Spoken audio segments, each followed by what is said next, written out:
Spoiler alert!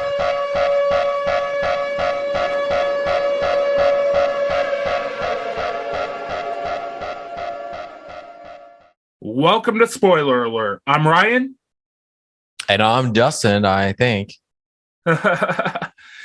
All right. So we're going to do a double feature today with Minions, The Rise of Gru and Thor, Love and Thunder. And let's start off with your terminally online ants movie event of the year, Minions, The Rise of Gru, in which I wasn't planning on going to see Minions, and then I just happened to have a Tuesday off. And of course, it's Discount Tuesday. And I was like, what the hell? And I saw Minions was a big money maker. I was like, I'm going to have to cover this on my. Okay, sure, I'll go see Minions. And I went at 2:00, and it was fairly empty, but you'd have to like your families and all that. And then there were the wine drunk Karens. Who would literally laugh whenever the Minions so much as even made a sound. Wait. Wine drunk Karens? You mean they weren't a bunch of dudes in suits like setting dumpsters on fire or what? No, I didn't get the gentle Minions. And you texted me that you got the gentle Minions and you got the gentle Minions. And when I went to see Thor, yeah. Well, wait a minute though. Can you explain to me like an actual explanation as to why the kids are dressing up in suits and shit? Yeah, it's a TikTok meme apparently because they have the gentle Minions thing going on. I saw this on TikTok, and what they do is they dress up in suit and ties to go see Minions. It's kind of like a meme thing. And it's mostly on TikTok. The Minions dress up in suit and ties? No. I think it's just to like symbolize how the Minions all look alike. Okay. All right. But it's not a political thing or anything. There's not like it's not a political thing at all. Okay. I just listen, some stupid TikTok trend. For whomever is listening that might not have been aware why it was happening, you're welcome. Stupid shit trends on TikTok all the time. Oh, yeah. I just didn't know if there was like, I don't know, some scene or something from a previous Minion film where they all had to dress up like James Bond. I didn't know what it was. Yeah, I toyed with the idea of actually dressing suit and tie, but my suit had a lot of wear and tear these past few months because I've been doing a lot of job interviews. Right. And I decided against that. I just decided on a whim to go see Minions. But on that note, Minions wasn't actually that bad. I went into this expecting the worst, and I was like, it's fine. The word I described to use Minions is cute. It's a movie you put on when you have kids over. If you have kids, you just put it on, shut them up, listen to them, listen to the yellow things, do gibberish, and say banana every other word. It sounds terrible to me, but okay. Yeah. But it didn't. But what's hilarious about this is the alt-right is now co-opting this movie to spite Lightyear. It's fucking hilarious because they just want to latch on to something, anything. And apparently Minions is non-woke. And by non-woke, they mean the main villain of this movie is a black woman who's dressed up like Foxy Brown. And racist people don't like that? No, racist people like that. Because apparently Minions is very apolitical. I mean, I just don't get the backlash with Lightyear because the lesbian couple in question has 20 seconds of character development, and they were the most interesting characters of that otherwise cynical content of a film. Right. I hate the right wingers. I hate the alt-right. I just hate it all. Yeah. And I see all that, and I'm laughing my ass off, and I'm like, okay, whatever. So what happens is what happens is that the minions have to get this thing called the Zodiac Stone because one of the minions traded the Zodiac Stone for a pet rock with googly eyes on it. And what happens is there's this group called the Vicious Six. They're basically the Avengers of supervillains. It's set in 1976, and Gru really wants to join the Vicious Six, and he's got an audition for the Vicious Six.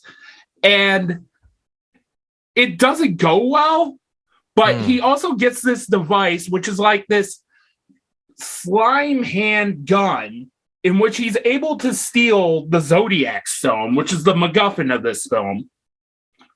And one of the minions decided to trade the Zodiac Stone for a pet rock with googly eyes.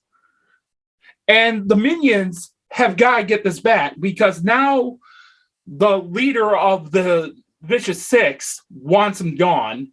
And then the old white hippie leader called Wild Knuckles, who's voiced by Alan Arkin, kidnaps Gru because he thinks he has the stone. And there are some fun things they do with this. Like, Wild Knuckle has him tied up, and his torture is having him play More by Andrea True Connection. More. How you like it? That song. And that was one of the few times that I got genuine guffaws out of that movie. I was like, okay, this is pretty funny. And then he realizes, then Wild Knuckle realizes, he could be useful. So he unties him, and they got to try and get the stone back. And the minions are on their own side quest trying to get their stone back. And then they learn karate from Michelle Yeoh, which marks the second time she appears in a movie that involves rocks and googly eyes. Wow. Maybe it's a shared universe. Yeah. The Everything Everywhere All at Once Cinematic Universe confirmed, baby. That's pretty awesome. But there are some great casting choices here. I really did like Michelle Yeoh's character, in which she's this acupuncturist who teaches them how to do kung fu. And then you have Jean-Claude Van Damme playing a character named Jean-Claude, who has a lobster crab for an arm. And then you have Dolph Lundgren playing this character named Vengeance with an S in front of it. And he's like this hockey player Viking character. And I was having fun with those type of casting choices. And I felt Taraji P. Henson was really good in this. And what makes this work better than, say, the first Minions movie, which I hated, is that Gru is the core focus of this film. The Minions are more the B plot. Yeah. And I actually... Well, I'm sorry. Go ahead. Go ahead. No, was Steve Carell... Was it? Did he? Yeah. Was it? He was in it. Yeah, Steve Carell was in it. But okay. And I also like what Carell did with this too, where he's kind of has like a slightly higher pitched voice because he's playing him at like say 11 years old, and then the minions will show up posed as his parents. Oh my god! And it's little things. I know nothing about the Minions plot or subplot or mythology or anything. Yeah. So I know. But there are some things I do like. Like there's this song called Turn Up the Sunshine that's by Tame Impala and Diana Ross that genuinely slaps. Like this song could have been a hit in 1976. And that's kind of interesting to me that family films will have these songs that are genuinely good. Like say Pharrell's Happy from Despicable Me 2 or Can't Stop the Feeling by Justin Timberlake. These songs are just genuine bona fide hits. Yeah. But then you have a song like that. To the third act. Yeah. Well, and you bring up a good point because the next film we're going to talk about in the double feature does a lot with music or whatever. But we are going through a time where the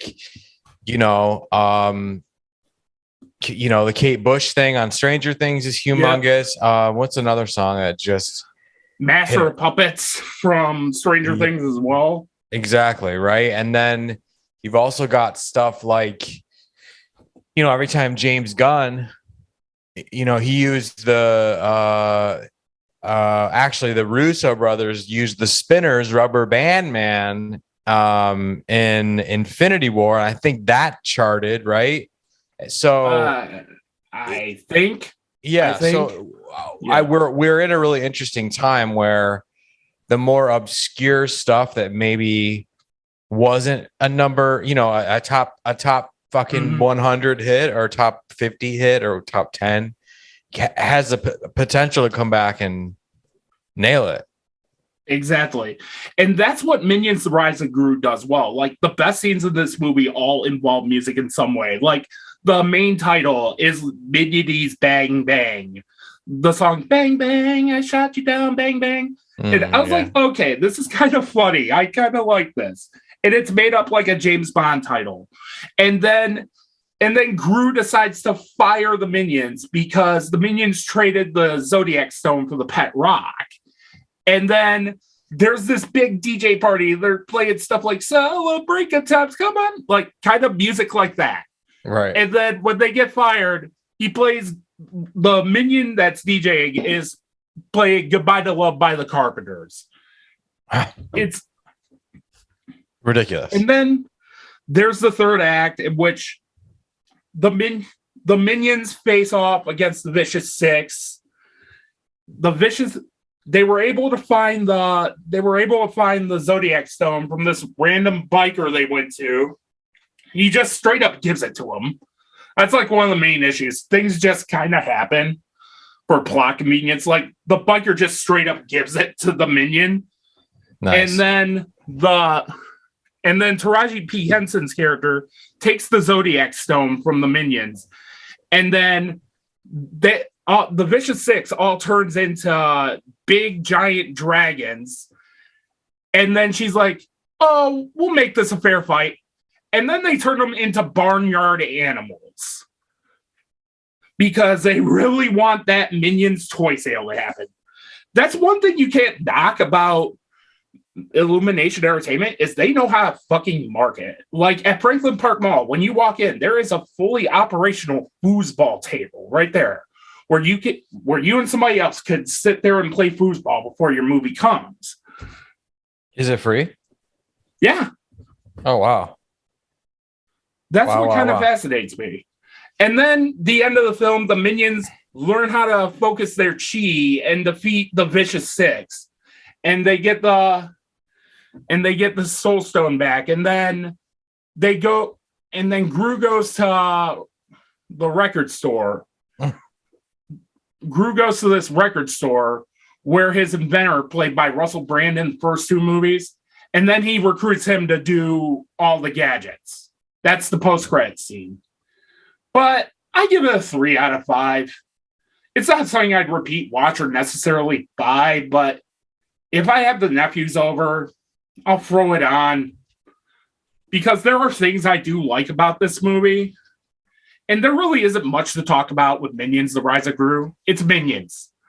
The only people who are excited for this movie are the terminally online ants that share vaguely alt-right Minions memes. Like, I saw this Minions meme that's like, the only if you give me a shot, I'm going to give you a shot. And it's like this Minion looking tough. Because I had to look up Minions memes for this, and I'm like, oh my God, some of these Minions memes are kind of right-leaning. Yeah, it's kind of wild. But yeah, you didn't come here to listen to two guys in their late 30s and early 40s talk about Minions: The Rise of Gru. No. But here we go. Thor: Love and Thunder. This is the big movie you all clicked on to hear. Yeah, buddy. And let me start off by saying it's my turn to deliver the controversial opinion. Oh, great. Thor Ragnarok is overrated. I'm sorry. No. I want to like Thor Ragnarok. I really do. I sat there watching that movie theatrically. But you are a Marvel hater, documented. Oh boy. Documented Marvel hater. More. Yeah. Yeah. But since Thor Ragnarok with Infinity War and Endgame, like, I've kind of come around on Marvel. A lot of people want to shit talk Phase 4, but you can tell there's ambition in these films now. Like, Black Widow is okay at best, but the opening title sequence set to Smells Like Teen Spirit is in my top 3 favorite MCU scenes. I wish we got that movie instead of the movie we got. This darker, more hard PG-13 film instead of the studio mandated focus group approved Marvel formula stuff. And then you get to Eternals, which, yeah, that film has its issues too. But I like the idea of an MCU film by way of an indie film. Dude, Eternals. I mean, listen, we could Black Widow. I actually really like it. I think I have some problems with the ending of the third act. Whatever, but I wish that they would have found a way to give her a trilogy in death. I wish it would have went. I feel like the Black Widow film should have been Black. We got to see Black Widow 3. There's 2 movies before that I was way more interested in seeing. So I wish they would have done a trilogy for her over the next 10 years, 5 years. It would have been a really creative way to keep her around. And I think that Marvel would have been better for it. I like Black Widow. I think it's cool. The scenes where she's driving in the quiet and out comes Taskmaster and shit. I think they're really good. It gave us Florence Pugh. She's a fucking gangster, just awesome. I love Florence Pugh. Yeah, it's a great film. It should have came in phase 3, but whatever. No, phase 2. Sure. Yeah, whatever. Way early. And Eternals, I love that it feels like the abrasive weirdness of the Jack Kirby comic book, which is kind of cool. And they really kept that spirit in there, like whatever. Are Black Widow and Eternals necessary? No. And that's what sucks about them, because Black Widow, Scarlett Johansson, the cast of Eternals, they should all be fucking required watching. And somehow Marvel just put those out there or whatever. I like them, but they're not required. And I think people do shit on the MCU right now, phase 4, because first of all, you closed out phase 3. You closed out 20 movies. You closed out 10 plus years of cinematic history. The first successful shared universe with the biggest movie of all time. And these motherfuckers want to cry about phase 4. First of all, that's what I'm kind of getting to. Yeah, well, no, I'm intro. I'm just helping to set you up just a little bit, because I got to get this out now, or we'll never get through the episode. Yeah. I just think that phase 4 is a massive reset. Exactly. And I like where phase 4 is going in terms of movies, because you're seeing more filmmaking involved. You're seeing more technique. You're not necessarily seeing Marvel formula. I talk about this. One of the subseries I'm looking to do is called The Case 4, where I take a look at films at 59% or lower on Rotten Tomatoes and explain why I feel they deserve better. Right. It's kind of like Time in the Shadows, One Hit Wonderland, except the answer to the question at the end of his videos is, did they deserve better? The answer is always going to be yes. Eternals is going to be one of those. Because when I wrote the Ryan Watches review for this, I was like, no, this is a Case 4 video. I need to talk about this in depth. I can't do a spoiler-free review on this. Right. Because there are things I love about that movie. Sure. I love that Chloe Zhao was inspired by Zack Snyder. And you can feel that influence. Like, I like that it's not laugh a minute. And then you get into No Way Home, which is this total crowd pleaser that just hits it out of the park. That even got me to say, holy shit, this truly is one of the best films of the year. And then you get to Doctor Strange in the Multiverse of Madness, and you see Sam Raimi going full Sam Raimi. And if it weren't for toxic comic book fans, it would probably be a candidate for my top 20 favorite films of 2022. Yeah, I think people just need to be patient. Marvel has made enough money and enough history with cinema to make some mistakes. They can afford it. And I just don't mean monetarily. I mean creatively. They're taking big swings, bigger than anybody else out there. Bigger than, I would argue, to be honest with you, and this will be my controversial statement, I guess, bigger than any filmmaker out there. Huge swings, doing a fucking Guardians of the Galaxy movie, you're out of your mind. That'll never work. Well, they did it, bringing the fucking Infinity Saga to the screen, like the whole saga. Granted, it's rewritten and whatever for film, but they did it, right? Like these are big things that like people aren't doing anywhere else. So with that, I think they can kind of whiff it a little bit on the TV shows. They can. That's all. Like the thing is you have to realize as a fan, we are so fucking spoiled and coddled. It's ridiculous. We get everything that we want. We get 3 Spider-Men. We get fucking, a rebooted Batman trilogy that's grimy, and like we get everything that we want eventually. And yes, if we deserve it, right? But we're living in like the golden age, 3-4 Marvel movies, 3-4 Marvel shows per year. We are fucking spoiled, right? So this stuff is really good, but it pisses us off when they whiff the finale on Hawkeye or Moon Knight, or they screw up Kingpin, or they make a Thor movie that's a little too silly, or whatever the fucking shit is. But it's still like, it's still B+ stuff. Yeah, which leads me to what I'm going to say about Thor: Love and Thunder. Well, Dustin. Oh God! You're gonna get Ryan the Marvel movie hater for this one, because I did not like this movie. Guess what, Internet? You just got your wish. You got to see Taika Waititi direct a Guardians of the Galaxy movie, and just like John Krasinski, y'all are pretending you didn't want this to happen. Yeah, I saw an interesting comment, and it was, you guys all complain when you say Marvel doesn't allow filmmakers to be filmmakers, and then Sam Raimi comes in and injects his thing into Doctor Strange, and Taika Waititi goes crazy with Thor, and you guys want to complain about that too? Like, that was a quote I saw. I thought it was really powerful. Yeah, exactly. And then my favorite, another top 3 post-credits MCU post-credits scene is Bruce Campbell saying the show's over. And I was like, yes, I love that. This is what post-credit scenes are supposed to be. They're supposed to reward you, not cynical advertisements for the next movie. I wanted like a Spider-Man No Way Home level applause pop when Bruce Campbell popped up on the screen.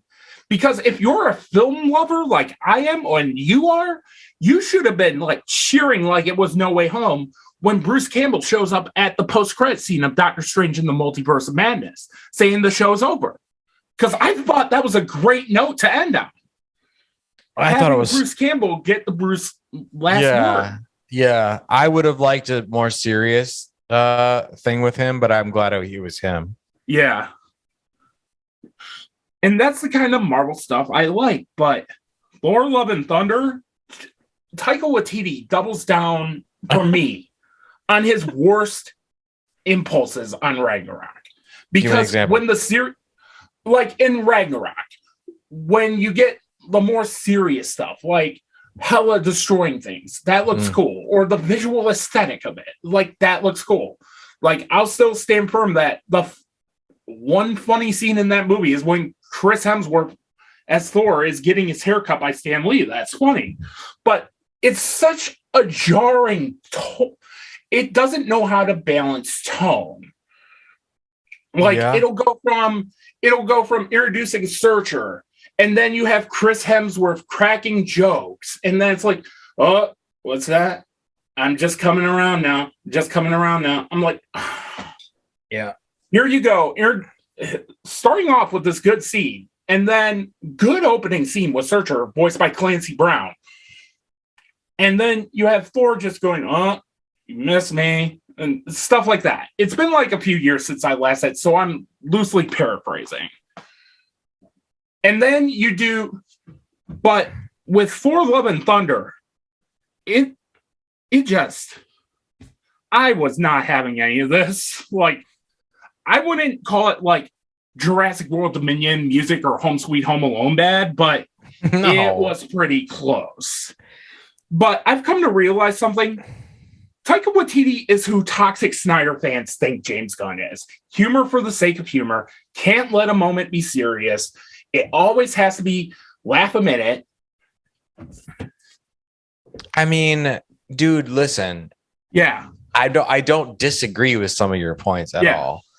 For me, Thor Love and Thunder, first of all, I want to see it a second time because I mean, it was just too much going on. And I don't think that I can even really whatever, but I will.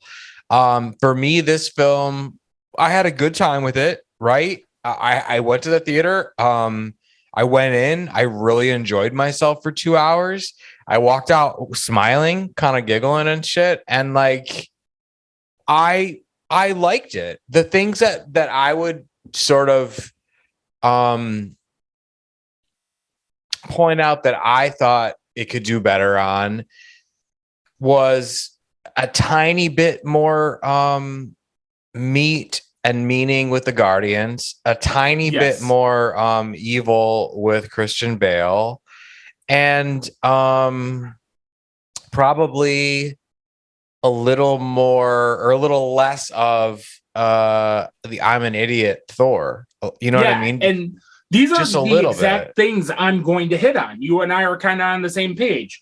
Yeah, I didn't think it was anywhere near Home Alone, whatever the hell you said bad. I don't think it was that bad, but yeah, the one thing I do want to say before you launch back into your other points was, I think I'm trying to be both people right now, and it's difficult because I really like Taika Waititi. I think he's a really smart screenwriter. A lot of his stuff about script writing is actually like really brilliant, and sort of, I think if you listen to any of the advice he gives, it'll wake you out of your fear of writing a script and being a director and all those things. I love Thor Ragnarok. I love What We Do in the Shadows. I haven't seen Jojo Rabbit, believe it or not. I know. Jojo Rabbit is actually pretty good. But the thing is I think he went a little fucking candy crazy. I think he just went a little ballistic with this one. I think they're like, yeah, this is going to be Ragnarok fucking 10.0, like whatever. So, and you know, don't quote me on this, but I'm pretty sure he put out a quote or said to someone like, you know, we really wanted to make a Thor that the fans didn't like. I'm not sure if that's true or if I'm misquoting him and it's from a whole other franchise, some other movie. Yeah, but like, he said something about I'll destroy your mythos in a minute, maybe, or something like that on Twitter. Yeah, okay. Like, so my argument is, I get what you're trying to do. You're trying to be the edgy filmmaker, and you're trying to say, I'm not going to play into it for the fucking alt-right bros or whatever. I totally understand that. And I'm with you. I'm on your side. But like, maybe don't say, like, you know, I don't want someone who, how do I put this? I don't want someone to go ballistic with any of the characters that I am a super fan of without holding some sort of sacred space for that character, you know, because this is interesting. You and I just recorded the fucking Star Wars roast. So this is a very interesting middle ground here. It's a very interesting place to be, because I definitely never ever want to see anything as god awful as Star Wars Rise of Skywalker again. Those executives and people who are talented like J.J. Abrams totally folding to fucking racist, bigot idiots and whatever. No. But on the flip side, right, the opposite end of that is, you know, Taika Waititi made a fucking movie that was funny with a serious character, and it really worked.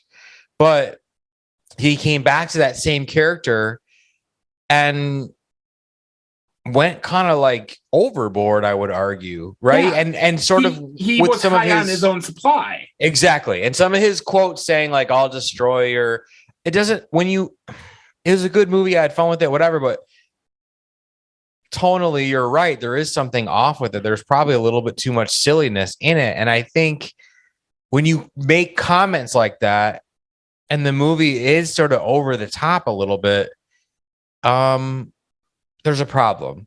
Does any of that make sense? Yeah, exactly. And that goes into my next point. Like Taika Waititi and Tessa Thompson did a Vanity Fair notes on a scene where he's straight up shit talking the VFX artists. He's saying shit like, well, you didn't see there's blue here and there's gray here. They're already overworked as it is. Yeah, I saw that today. And I saw the little clip on Twitter and I was like, I can't believe I'm hearing this right now. And then I go to watch before we fired this up, I went to go watch the whole video in context while I was waiting on you. And I was thinking maybe he'll say something like, VFX tried hard, some shit like that. No, he doesn't. Yeah, he's just bloviating. And it just, and going back to what you were saying about Waititi, I didn't quite hear that from him. I hear someone who's very ADD. Like he's talking about 30 different things at once. Yeah. But the thing about Thor Love and Thunder is that there are some quality ingredients for a great Thor movie in here. You have Thor post-Endgame. You have Jane Foster battling stage 4 cancer. And then becoming Mighty Thor. And then you have Valkyrie coming into terms with being, the king of New Asgard.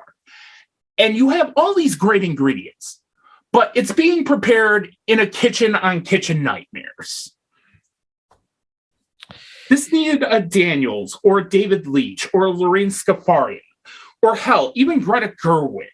Someone that could balance these multiple tones. Compare this to Everything Everywhere All at Once, where, it is a silly movie, but it's tonally consistent.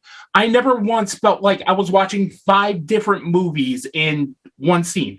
I felt like I was watching one consistent movie about this woman who just happens to have a lot of multiple alternate reality universe versions of her downloaded into her.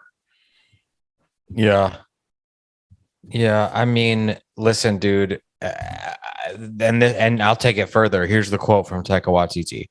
I wanted to show Thor in a light that most Thor fans wouldn't really want if you were to tell them, said Taika Waititi. If you were to say to them, yeah, I'm going to make Thor in love, it's probably the last thing a Thor fan really wants to hear. And so, listen, I see where he's coming from. I totally get it. And had he put out a movie that was more meat with the Guardian, all the things I said, more, just a tiny bit more. The Guardians felt like they were there, but they were all stoned or something. You could have easily edited them out of the movie and nothing changed. Oh yeah, no, not at all. There, he gave the advice to him about, you look into the eyes of the ones you love and all that, and that was cool shit or whatever. But like, there could have been like a weird joke with Drax about, this gun doesn't work or something, and they're passing around this weapon. There's some sort of meat. I just wanted another fucking 40 seconds with the Guardians. That's it. Yeah, straight up trailer shots. Right. So if he would have said what he said, but he would have put out a film that was Ragnarok 2.0, and it was still weird and colorful and bizarre and all the things, but it had more meat with the Guardians. A little more serious, tiny bit more serious with Thor, and a heavy dose of fucking villainy from Bale. I think we'd be looking at a perfect Marvel film, because it does set up a ton of mythology moving forward. Exactly. And then there are things that do kind of work for me, and then Taika Waititi just has to get in the way. Like the badass opening fight sequence set to Welcome to the Jungle. I was like, fuck yes, this is cool. Like, but at the same time, like analytical, critical Ryan in the back of my mind is like, how is he going to fuck this up? And of course, in the background, there's like the sacred temple, and they're worshiping at the sacred temple. And then after the badass Welcome to the Jungle fight sequence, Thor says something to the effect, and I'm loosely paraphrasing here, oh, we did this, and without minimal collateral damage. That cliched-ass joke, and then the sacred temple falls behind them. Yeah, I mean, Yeah, I get it. I get it. When he's talking to the guy about the temple and trying to apologize, though, and the guy's like, I don't want to talk about the temple. And he keeps trying. He's like, I'm getting angry. That's some funny shit, though. Yeah. But it's little things like that that just doesn't work, because when you go back and watch Infinity War at post Ragnarok, Thor was a great character in that, in which he's trying to build Stormbreaker. He's trying to right the wrongs of Asgard getting destroyed. And then when he goes to attack Thanos, and then Thanos says, you should have went for the head, I was like, holy shit, I want to see where Thor goes in Endgame. And then they make him a fucking fat phobic punchline. Like, I despise fat Thor. Another controversial opinion. I got what they were trying to do with that, but I think this would have been far more compelling if you did this with Hemsworth himself, instead of just pointing at him and going, isn't it funny? Thor is fat now. Well, anyone who's been depressed and let themselves go, right? Like, there are moments, and they do kind of use him as a fucking punching bag, like the Don Cheadle fucking Cheese Whiz line. I get it. But the people who understand the gag where it's like, yeah, it's funny, but like, this dude's really in pain. Like this, like, yeah, him like fighting with fucking Banner a little bit about being the one to click the fucking gauntlet on and bring everybody back. Like he was just used to being the savior, the hero, and he fucked up. He feels like it was his fault. He fucked up. His ego made him want to get those little last words in with Thanos, and everybody else paid the price. So like the pain side of it, I understand. And yeah. I love, it's a fine line. I just think it's a great film. It's a fun film. It's just 15 to 20% too much in terms of goofiness, tonal stuff. I mean, it's not like a scary movie, silly, right? It's not like a parody movie or something like that. But you're kind of like, a lot of those jokes don't feel earned. Exactly. You know what I mean? And then you're seeing Natalie Portman as Jane Foster. Her first reveal, she's getting chemo. She's battling stage 4 cancer. And I'm like, oh, I like seeing this side. I like seeing where this is going. I like how they're treating this. Like, and let's be real, Disney dumped a truckload of money on her driveway and said, you're going to die. And she's like, okay, yeah. Right. And then when you see those little moments where she's fighting cancer and all that going on, those are some of the best moments of Love and Thunder. And then they'll get undercut by shitty TGIF sitcom humor. Like when you have Darcy come in and drop the snacks. And it's like, hey, I brought you some snacks. I'm like, well, they had to work Darcy in there somehow. Yeah. Can't you just let a moment be a moment? And where the fuck is the Darcy spinoff already? Jesus Christ. Yeah. Which is interesting because Darcy went from being my least favorite character in the MCU to like kind of a low to mid tier interesting character in WandaVision. Right. And she's Jimmy... only in it for like 2 seconds just to do a shitty sitcom joke. Yeah. Well, listen, I mean, this is a very interesting conversation because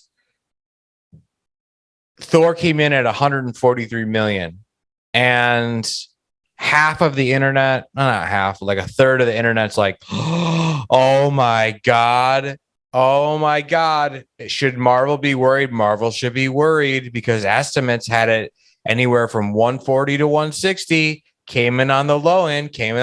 Oh my God. No. Oh my God. And it's then still the highest growth. Exactly. Yeah. You have 70% of the internet that knows the truth that it's the highest grossing Thor movie of all time. But that being said, right, I don't think they're going to give Taika Waititi, like, I mean, I'm sure they'll bring him back for maybe they won't. I don't know, man. The internet quickly turned on Taika Waititi. Of course you did. And then, then here's the thing with Portman. Like, The moments where she's by herself, she is really good.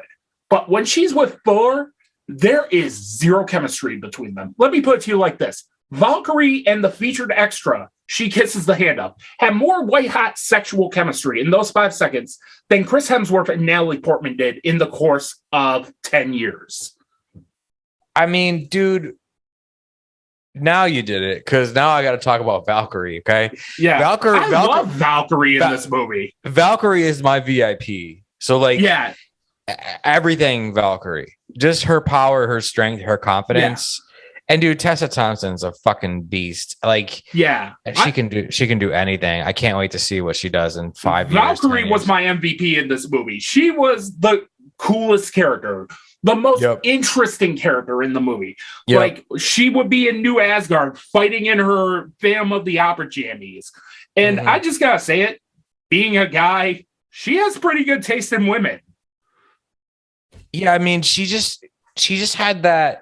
She just has that rock star quality, man. Like I said, you know, she's got the confidence. She's fun. She's smart. She's a leader, you know, like literally in the film. So, but like she's for me, she was the one that I really couldn't take my eyes off of in terms of an interesting character. You know, Christian Bale, he did really good. I just don't think they gave him enough to do. I think it was a mistake to cut those scenes out.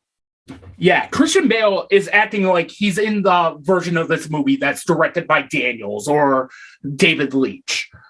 And I'm going by David Leitch because the second candidate for the 355 trailer of the year is Bullet Train, that movie with Brad Pitt. That will probably be a spoiler alert episode. And when I do see that trailer, it's like he's able to mix these action beats and the comedy really well. I really hope that movie's good. I really hope so too. And with Taika Waititi, he really doesn't. Yeah, I think that he had, you know, and I'm not saying we should, you know, this should be a fucking pass. But first, again, I'm going to go back to this point. We're all severely spoiled. Okay. Number one. Number two, the pandemic has affected not just shooting schedules, but writing. Like, this film, it's still within that window of films that were affected. All of Marvel television has been affected. Eternals affected. Black Widow, even though it was shot and in the can, they edited stuff out, you know, little things here and there, and release dates, all of this stuff.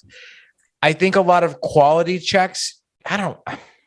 It feels like, let's just say that it feels like some of the quality checks that used to be in place with Marvel, they either loosen them because they're like, we have the biggest film of all time to take some risks. Kevin Feige can't be everywhere and in every single script. So let Taika do what he wants. He's earned it. Let fucking Sam Raimi do whatever he wants. He's Sam fucking Raimi. I think that doing that, you have films that are great or good or whatever, right? But they're not as high quality as Marvel. Yeah. I thought, as a fan, as a, you know, a wannabe pundit or whatever the fuck or whatever, I'm definitely not a critic, but as a fan who's talking on the internet to a fellow fan with fans listening, I felt as though, oh, Marvel's got this figured out because they have not only 25 test audiences, right? Or 125 test audiences. They also have multiple panels of professional Hollywood people. They'll get James Gunn's opinion. They'll get fucking, you know, name your director. They'll get 10 directors' opinions, and they'll get Feige's changes and whatever, and they'll make all those things happen before they even release a trailer. And I just think that those checks and balances have either been loosened, either on purpose or for, you know, schedule constraints or whatever, or but you know, by the pandemic or whatever, or they're just getting too busy and they're not able to check stuff as much before it goes out. Yeah. And that goes back to what we were talking about with the VFX artists and all that. In which VFX artists will boldface refuse to work for Marvel. because of these constraints that they put on these people. And VFX artists are a known up and down business. Like, VFX houses will shut down. VFX houses will shut down at the drop of a dime. Like, case in point, the story with Rhythm and Hughes, who was second to only Industrial Light and Magic as the big VFX house. And then they did Life of Pi, and they ended up shutting down because of the cost of that movie. Yeah, that's wild. And that's the thing about Thor Love and Thunder is, like, this needed to be one at least 2.5 hours long for all the stories they want to tell. They want to deal with Jane Foster. They want to deal with Jane Foster dying. They want to deal with this will they won't lay between Thor and Jane, which we all know it's going to be a will they. And then you have Gore the God Butcher, in which, Marvel really butchered Gore the God Butcher, because the things I did see with this character, I was like, I want more of this. But he ends up in the final product coming off as another Ronan the Accuser. Just a very generic villain who's just kind of there. And all the god killing is done off screen. Whereas we just saw Doctor Strange in the Multiverse of Madness, where Peggy Carter's getting sawn in half by her own shield, and Mr. Fantastic being ripped into confetti and shit. And they start off at the beginning of the film with Gore the God Butcher killing a god, and gold blood comes out. Yeah. I think there are some missteps, and I think tonally it feels rushed and it's not sure what it wants to be. There's something where Ragnarok was sort of light and airy. I feel like this is too light and airy. So I think if we were to sum it all up, I just think the word would be tone. Yeah. And then there's Korg. I fucking hate Korg. Oh, no. I do not like this character at all. And Korg is just double down worse in this. And it's like, and this is what we're talking about with the dramatic levity as they set up Valhalla in this. As Taika Waititi decides to sideline Lady Sif for a shitty joke that plays in the post-credits scene. And then they bring up Valhalla in this. And I'm like, okay, I like where this is going. And then Korg, you figure Korg dies. I'm like, okay, this is cool. Here's that dramatic levity that'll pay off the post-credits scene, where we'll see Korg and the Arm and Jane Foster and Heimdall and Valhalla. But nope, Taika Waititi's ego decided to step in and decided to make Korg more fucking obnoxious. Oh, I'm ahead now. It's like, did you just call him Taika Waititi? I said Taika Waititi. If you said Taika Waititi, I think that should be the title of this fucking video. I think that's amazing. It turns out Ryan did, in fact, say Taika Waititi. I would much rather call him, I love that. Yeah, I would much rather call him Taika Waititi from now on. Yeah. I know. Yeah, I think you're right. They could have taken. I mean, they did kill fucking Jane Foster, kinda. So no, she is decidedly dead. She's in Valhalla with Heimdall. Sure. But like, that's kind of she died. I mean, that's kind of cool. Yeah, at least they did that. Yeah, they actually. And I also didn't like the one scene where it's like, oh, and those guys, referring to the Warriors 3, like, the Warriors 3 were my favorite characters in the first Thor movie. Yeah. Like, fuck you, dude. Wait, who doesn't remember who they are? Korg? Yeah, Korg's narrating, and it starts off the movie, and he's doing the narration, and it's like the dad bod, the god bod, and then he's like recapping the events of the last couple Thor movies, and then he's like, oh, and these guys died, and some shit like that. And then you sideline Lady Sif, who I felt would have been really cool in this movie to have be a part of this team. They cut her arm off, forget about her, And then she's training people at the end. I just thought that was a disservice to this character because I liked Lady Sif. I was like, oh, cool, they're bringing Lady Sif back. Because you see like this little screen and it's like she's in the middle of battle and Thor goes to her and her arm is cut off. And it's little shit that makes me not like this movie. I thought that joke was funny though, actually. Yeah. Or she's like, oh, he's like, your arm might be in Valhalla though. Like the way he says it is funny. Wait, they don't show the arm in Valhalla at the end, do they? Yeah. No. I did see the arm in Valhalla. Where is it? It's kind of in the background somewhere. Dude, no. Oh my God, that's terrible. But in the third act, it starts turning into the movie I wanted to see when they go into the shadow realm, where it goes from color to black and white. And you're seeing Gore with these kids that he's kidnapped, which, they bring in Heimdall's kid. He's like, oh, I go by Axel. And that's another one of those shitty sitcom jokes. I know I'm being tangential right now, but it literally just popped in my head.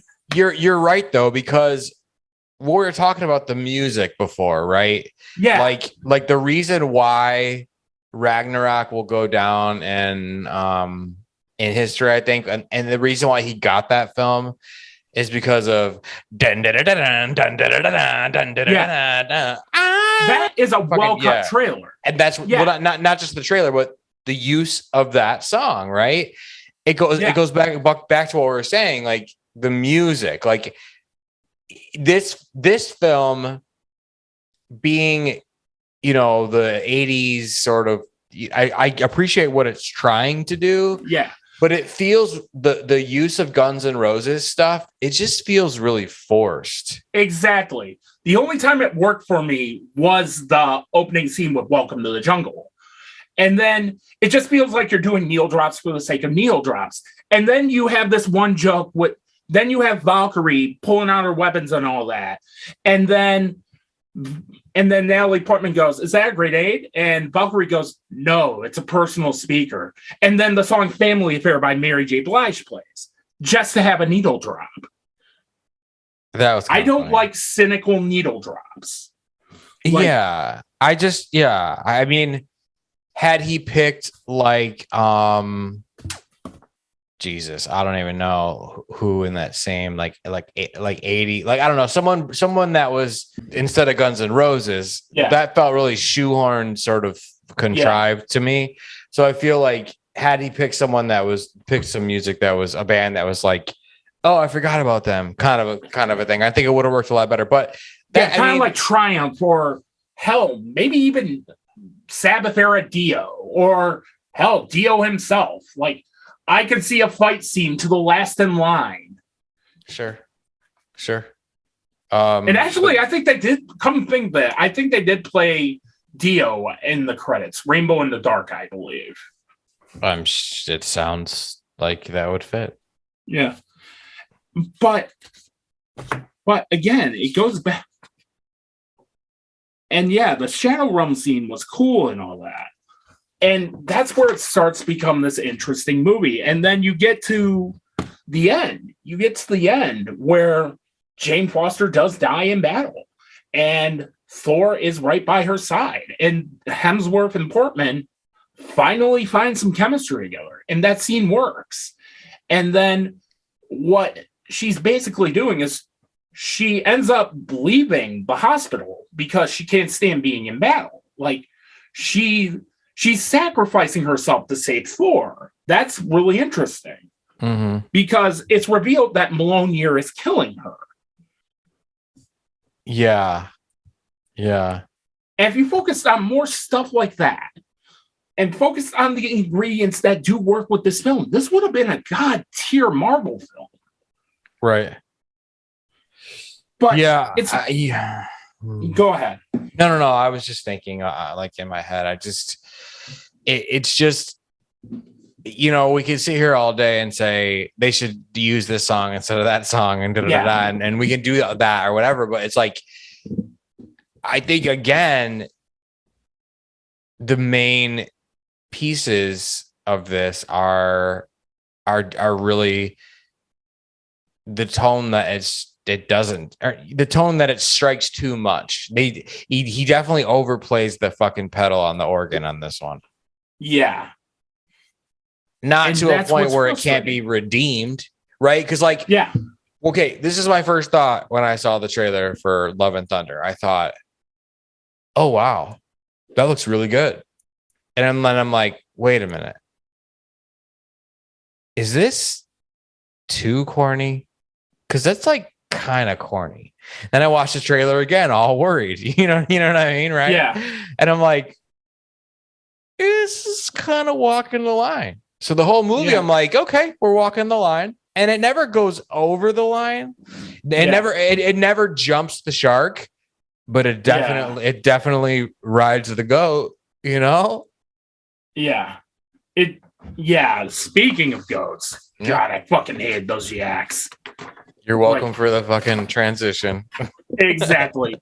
Oh God, the yaks were what hell sounded like to me. It's just there to have like some sort of silly fucking noise. It was funny when that happened and during a serious thing though. Like when it was everybody was all worried and then whatever. Yeah. You know? Yeah. But when it's just used for the sake of being used, I couldn't stand that sound. It was like, okay, you found a really cute sound. Good for you, Taika Waititi. Quit use it every now and then. Right. Like a whoopee cushion. Yeah. All right. So let's discuss Zeus. We haven't discussed Zeus yet. Oh my God. In which you have Russell Crowe doing his best Borat impression. I like it to make it the sexy time. Yeah. It's nice. And then he comes out and he's wearing a tutu and shit. And I just feel the secondhand embarrassment for him.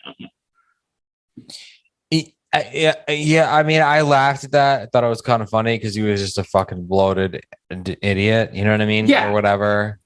And apparently that's what Zeus looked like in Greek mythology. And I kind of like that angle, but it's too corny for me. Like, you're playing it too silly. Yeah. I mean, I think I was all right with that because he was just like this.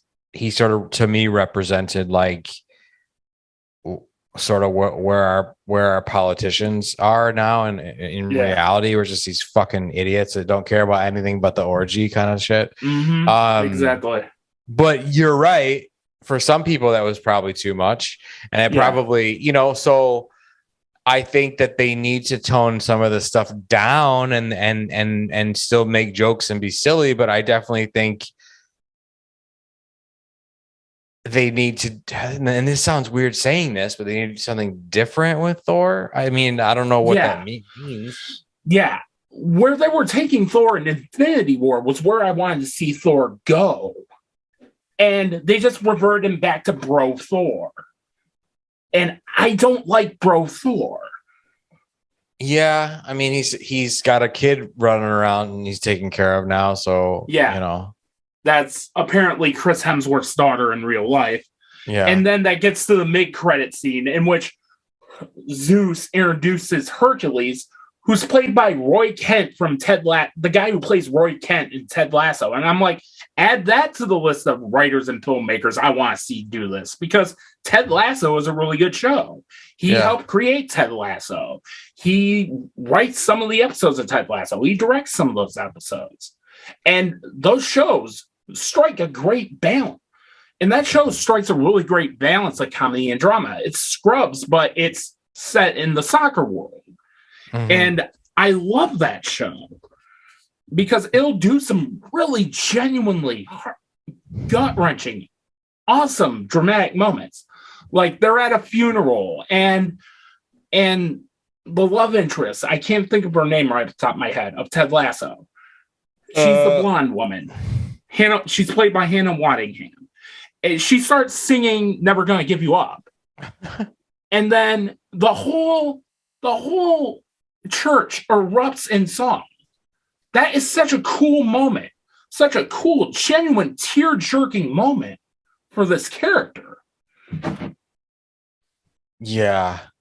I concur. I just think, and that's actually solid casting, having the guy who plays Roy Kent play Hercules. I'm like, okay, I want to see where this goes, but without Taika Waititi. Oh my god. I don't think that they could just. I don't know. I don't know what's gonna happen. With the Thor franchise. I just think, give us a mix. Just do what you did with Ragnarok. Give us a mix of badass fucking totally broken Thor, but with some funny gags, right? This is okay. This is him and his fucking and his the world, everybody I was responsible for killing came back to life, and now I got a little niece running around because she calls him Uncle Thor instead of Daddy Thor, so that's cool. So like he's in his everything is lovely phase. Let him be silly. Yeah. I'm cool with that, right? But I just think that tonally, the next film, because there's gonna be another one, needs to be probably just a good mix of both warrior, serious Thor, and because dude, without Ragnarok, they would have stopped making Thor movies at the Dark World. Yeah, and that's what we're getting at. I went ahead and gave this a 1.5 out of 5. Oh my God. What did God. you give this, Dustin? Jesus Christ. Not a 1.5. That's way low, dude. That's the shit I would fucking give like I don't know, something terrible. I didn't think it was that. See, you are a Marvel hater. I'm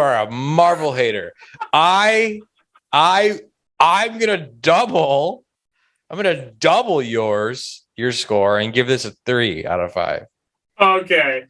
I actually like that we did a whole old school Siskel and Ebert style review on this, but we are both saying the same things about this. That's what's kind of interesting about this episode. But the stuff that irritated me really irritated me. The stuff I liked, I really liked. Yeah. But it's just, there's just way too much frosting when there needed to be more cake. Yeah, no, this is like birthday cake every single day. This is way too much. You're 1,000% right. This is like way too much sprinkle, like to the point where it's like, this is really gross. I can't eat this. Like, it's like whatever. That's what it would feel. This is definitely a birthday cake every day kind of a thing. Yeah. And we already took care of all we said about Thor. I think we talked way longer about Thor than we did Minions. So that being said, be sure to like, comment, share, spread the word, New Rums Media. Follow me on all my socials at New Rums Media. And until then, we'll see you next time. Bye.